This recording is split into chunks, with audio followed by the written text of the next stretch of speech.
Have you ever felt trapped in conversations where no matter how much you explained, argued, or defended your point, the final feeling was one of defeat? That lump in the throat, the impression that every word spoken only drove you further away from your own strength? Perhaps you live with people who speak loudly, interrupt, mock, dominate environments with arrogance disguised as confidence. And maybe deep down you believed that staying silent was a sign of weakness, that not defending yourself was surrendering, that not reacting was losing.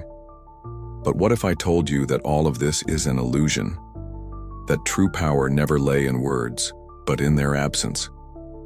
Nietzsche, one of the most misunderstood thinkers in history, realized something that few have the courage to admit. Those who talk too much reveal too much. Those who need to convince are already at a disadvantage. The world teaches us that we must fight, explain, defend our ideas as if every conversation were a battle for truth. But the nature of things, the raw and unadulterated force of existence, proposes a different path, more subtle, infinitely smarter and, for most, terrifying. He believed that silence is not just the absence of noise, but an overwhelming presence. Silence distracts. It destabilizes. It forces the other to confront themselves. This message is for those of you who feel constantly ignored, erased, invalidated. For you who leave conversations with the feeling that no one really heard what you wanted to say. For you who are tired of being the easy target, the nice one, the one who tries to keep the peace while others take advantage of your calm. Perhaps you've confused your silence with submission. But today I will show you that silence can be your most powerful weapon, and that true victory does not come from winning an argument, but from never needing to enter one. Prepare to see silence in a new light, not as the absence of response, but as the definitive response. Let's delve into ideas that shake common understanding about power and discover how to master any situation without uttering a single word. Why do we feel this urgent need to respond, to rebut, to correct, to prove that we are right?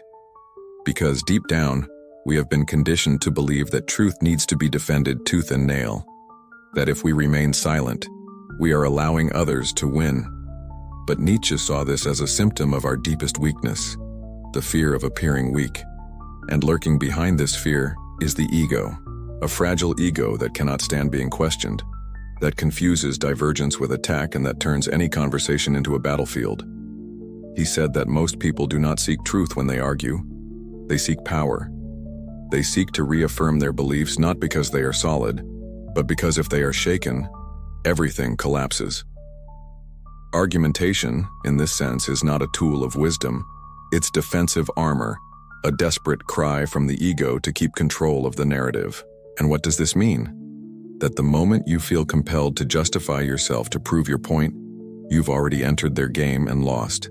Because the mere need to justify your position shows that you are still attached to the desire to be accepted, validated, understood.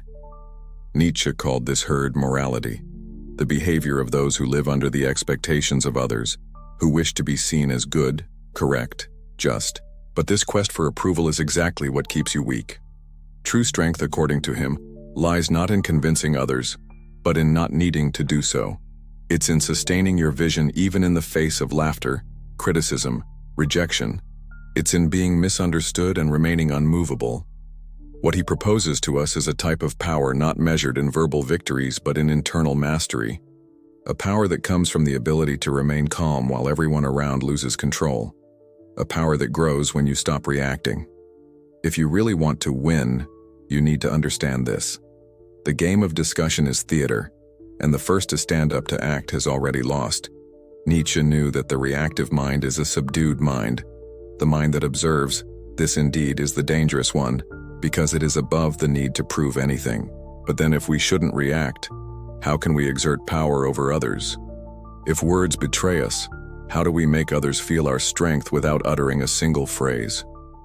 Nietzsche had an answer for this, and it resides in the ideal of the Übermensch, the being who transcends the limitations of common morality and dominates the world through absolute self-control. In the next part, we will explore this figure and understand how it embodies the strategic use of silence as a weapon of dominance, Are you ready for this level? Because from now on, silence begins to speak. Nietzsche did not write for the weak. He wrote for the few who have the courage to look within, confront their own misery, and transform it into strength. For him, the common human lives imprisoned by conventions, moralities, and the need for others' applause.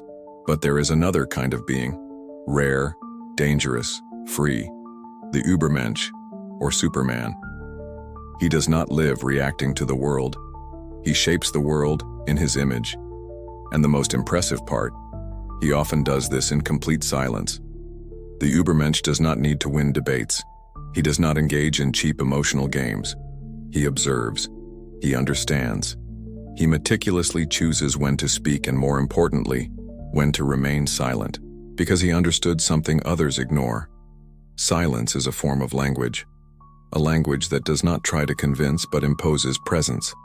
The silence of the Übermensch is not empty. It is a threat. It is authority. It is the sound of self-supremacy. While others shout, he commands respect with just a look. While others explain themselves, he observes and reveals others' weaknesses with mere calm. His silence is a wall. Those on the other side despair, trying to guess what is behind it. And in that desperation, they make mistakes. They reveal too much. They lose their balance. This silence is not passivity. It is the absolute control of one's own energy. It is a strategic economy. The Übermensch knows that every word spoken is a revealed move. Every emotional reaction is an involuntary cry that reveals where to attack. Therefore, he remains quiet. Not because he has nothing to say, but because he does not need to say anything. He has transcended the need to prove anything to anyone. His presence already speaks for him, and more than that, it disturbs. Because his silence forces others to look within, to deal with their own internal noise. In a society of noise, he who masters silence is king. Nietzsche saw the Übermensch as one who creates his own values, his own rules, his own morality.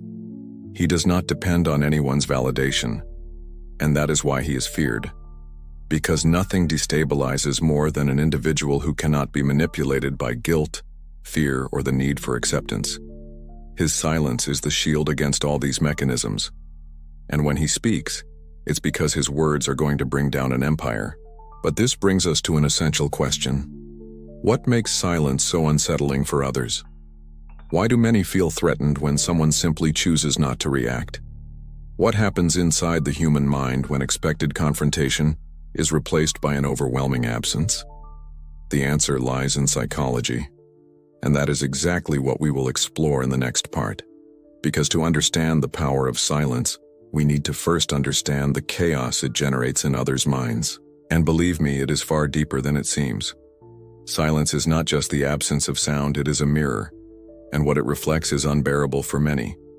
When you choose not to react, you are not just silencing yourself. You are forcing the other person to hear their own voice, to confront their own arguments without the comfort of external resistance. And that destabilizes, because most people do not speak to express themselves. They speak to protect themselves, to convince themselves, to hide the void between what they say and who they really are. And so, when you remain silent, their mask falls. Social psychology has already demonstrated that in situations of confrontation or expectation of response, silence is perceived as judgment. It doesn't matter if you are merely listening. The speaker begins to feel exposed, insecure. Why? Because without your response, your reaction, they lose control of the narrative. The human brain goes into alert mode. The amygdala, the region of fear and anxiety, activates. The other person begins to project their own fears onto you. Is he judging me? Did he notice my insecurity? Does he know I'm bluffing? And in this psychological battlefield, silence acts as an invisible blade. It cuts where no one sees, but everyone feels. Nietzsche sensed this long before modern psychology confirmed it. To him, the average individual lives as a slave to their reactions. They act on impulse, react out of vanity, speak out of fear of being forgotten. The higher spirit, the one who controls himself, remains silent because he knows that every word surrendered is a piece given to the enemy. Every emotional reaction is an involuntary scream that reveals where to attack. Moreover, silence has a devastating effect on manipulators. People who feed off the emotional control of others depend on your reactions to stay in the game. When you do not react, you break the cycle, and the manipulator panics. They need your response to validate their own position. Without it, they get lost. They reveal themselves. They show the weakness they tried so hard to conceal. But there is something even deeper. Silence also triggers unresolved pains. It activates traumas of rejection, abandonment, humiliation. Because suddenly the other person realizes they are not the center, that their words are insufficient, that their presence does not cause impact. This is intolerable for the narcissistic ego. That is why when you remain silent, you are not just defending yourself. You are striking where it hurts the most, at the heart of the illusion. This is why silence requires strength. It's uncomfortable not only for others but for you as well, because it goes against everything that has been taught, against the impulse to react, to justify, to explain. But that is precisely why it is powerful, because it requires mastery. And mastery is true power. Now that you understand how silence operates in the mind of the other, how it activates insecurities, breaks defenses, and unmasks postures, it is time to go further. To stop being just an observer and become someone who uses this strength intentionally, strategically. In the next part, you will discover exactly how to turn silence into a conscious weapon, how to win any argument without saying a single word. And when you learn to do that, no one will be able to control you anymore. It's time to stop merely understanding the power of silence and start using it, because knowledge without practice is just dead theory. From now on, you will learn how to transform your silence into a weapon of precision, not just as a defensive shield, but as a sharp blade, ready to cut through others' masks at the exact moment they least expect. And the first step is simple, yet brutal. Silence yourself when your will screams for a response. This requires strength, because everything in you will want to react, to justify yourself, to prove you're right. But this desire is poison. Every time you give in to it, you reveal that you are still under others' control, that you still care about what they think, that you are still playing their game. True silence is born only when you kill this need. When you understand that you owe nothing to anyone, that truth doesn't need to be spoken to exist. The second weapon of silence is observation. While others speak, get lost in explanations, and try to fill the emptiness with words, you listen. But not as someone waiting their turn to speak. You listen as a hunter listens to the prey's footsteps in the forest. You notice the fears hidden between the lines, the subtle contradictions, the insecurities masked by arrogance, and you store all of this. Because when you speak, if you speak, it will be surgical. It will be with the precision of someone who masters the emotional territory of the other. The third weapon, time. Learn to let the silence last. The pause is an element of tension, and tension is power. While the other person speaks expecting your reaction which doesn't come, they are inwardly collapsing. The discomfort grows. Their mind starts filling the void with assumptions, fears, paranoias. A simple look from you accompanied by silence can have more impact than 10 well-phrased sentences. Prolonged silence forces the other to expose themselves even more, to fill the void you refuse to fill. They stumble over their own words, revealing what they wanted to hide. The fourth weapon, unpredictability. When you master silence, you become unpredictable. And the unpredictable is always feared, because people don't know what to expect from you. And when they don't know what to expect, they lose the advantage. They become cautious. They start measuring every word. You reverse the logic of interaction. From reactive, you become the gravitational center of the conversation. At this point, silence is not absence. It is pure dominance. It is the strategic pause that paralyzes the opponent, forcing them to reveal their deepest intentions and fears just to try to breach the impenetrable barrier of your quietude. But beware. Do not confuse silence with passivity. Nietzsche was never an advocate for weakness. The silence we're talking about here is active, tense, filled with intention. You are not omitting yourself. You are preparing, choosing, positioning yourself with a type of strength that doesn't need to be flaunted to be felt. It is the strength of one who refuses to be dragged into others' chaos, remaining firm on their own axis. It is the silence of the rock watching the tide, and when the right moment comes, the moment when silence has already said everything it needed to, you can then speak. A single sentence, a precise comment, something that ends the discussion not because it was louder, but because it was truer, deeper, more undeniable. Something that hits the core of the issue or the person, revealing the futility of noisy argument. But that brings us to a more delicate question. Because until now, we have talked about how to use silence to win. But there are moments when the game is not just about winning, it's about surviving emotionally. There are situations where people aren't just arguing with you. They are using you, manipulating you, draining you. And you, unknowingly, are giving away your power every day. You are being dominated without a single word needing to be spoken. And this is where we reach the darkest point of this journey. When silence is no longer strategy, but a mute scream of someone who has lost control of their own life. In the next part, we will expose this truth, show how you might be being used without even realizing it. Because while you think you are avoiding conflicts, someone might be building an empire over your silence. And Nietzsche already knew that. There is something more perverse than being silenced, being conditioned to think that silence is your only option. That swallowing anger, giving in during discussions, avoiding conflict at all costs is synonymous with maturity. That staying silent is a sign of balance. But what if I told you this might be a trap? That often this type of silence is not wisdom, it's submission disguised. Nietzsche saw this with brutal clarity. What you call peace is often just your domesticated surrender. Have you noticed how certain people take advantage of your calm? Of your ability to listen, to let go, to avoid confrontation? They push their ideas, impose their wills, occupy spaces that were yours, and you allow it. You convince yourself it's not worth fighting, that it's better to keep the harmony, that it's not a big deal. But the truth is one, you are paying a steep price for this false peace, and worse. You are being used by those who understand that you will never react, that your comfort zone is silence, even when it suffocates you. Nietzsche spoke of slave morality, that value system built by the weak to survive in a world dominated by the strong.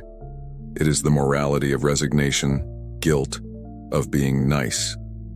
An invisible code that teaches you to cancel yourself, to diminish yourself, to conform, and yet feel virtuous for it. This morality infiltrates silence into your soul, turning a potential tool of power into a shackle. Your silence becomes a silent validation for the dominative behavior of others, the blank space where they write their own rules over your life. But Nietzsche didn't write for those who resign. He wrote for those who dare to break these chains, for those who perceive that they are being used and decide to stop participating in their own submission. When you accept this type of silence, the one that swallows you inside, that corrodes your self-esteem, that erases your presence, you are giving away your power without realizing it. You are being shaped by others' expectations. You are no longer yourself. You are what others need you to be to feel secure in their domain. And this is the opposite of what Nietzsche called the will to power.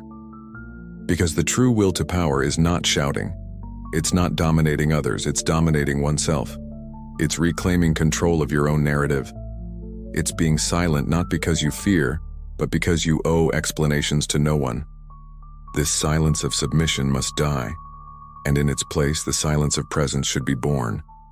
The one that doesn't bow, that doesn't humiliate, that doesn't apologize for existing. The one that stands firm amid chaos and, without uttering a word, changes the course of the situation simply by the force of its unmovable existence. This is the silence Nietzsche would respect, the silence of the individual who has become master of themselves. But how to reach this level? How to move from the position of being manipulated to that of master of your own presence? How to kill the herd morality within you and be reborn as someone who asserts authority even when silent? The answer lies in the most powerful figure in Nietzschean philosophy, the Übermensch. We've spoken about him. Now, it's time to understand how to become one.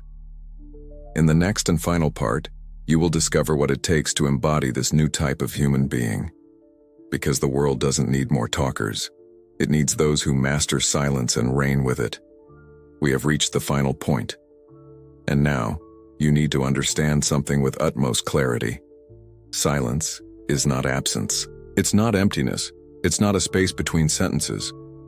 True silence is pure presence. It's mastery. It's the signal that you're no longer reacting to the world. You're shaping it with your mere existence. Nietzsche never wrote for those content simply to survive. He wrote for those who want to transcend, for those who are willing to tear off the masks society has imposed, even if it hurts. The silence of the Übermensch isn't the silence of the oppressed, nor of the coward. It's the silence of the warrior who has already won before the battle even begins. It's the stillness of one who no longer needs to prove anything to anyone, because he knows who he is. And more importantly, he knows what he deserves. He doesn't define himself by what the world says, but by the power emanating from his deepest core. A power that silence amplifies. This silence is the refusal to negotiate one's soul for cheap acceptance. It's the declaration of independence from others' judgments. Now look at your life. How many times have you kept quiet out of fear? Out of guilt? Out of not wanting to disturb? How many times have you allowed others to decide for you, to speak for you, to trample over your truth? Enough. Nietzsche would say that living like that is an offense to your own existence, that accepting this kind of silence is betraying yourself. From today, your silence needs to change its tone.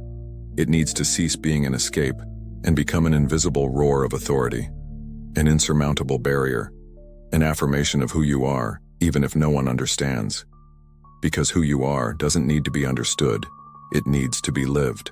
And this requires courage. The kind of courage that confronts emptiness and finds in it not fear, but the freedom to construct oneself. The kind of courage that endures others' unease in the face of your quietude. Do you have this courage? Then declare it. Below, in the comments, write, "I choose the silence that commands respect." Not just so I know you've made it this far, but so you can publicly affirm this choice. This commitment to yourself, to your own power, because words have power, even when they speak of silence. Use this space to seal your pact with your own inner strength. And don't stop here. The next video is essential. It will expand what you've learned here and take your mind further, exploring the shadows that silence reveals and how to dance with them. Watch it, not for me, but because you deserve to go further. You deserve to be the master of your own deep, silent existence.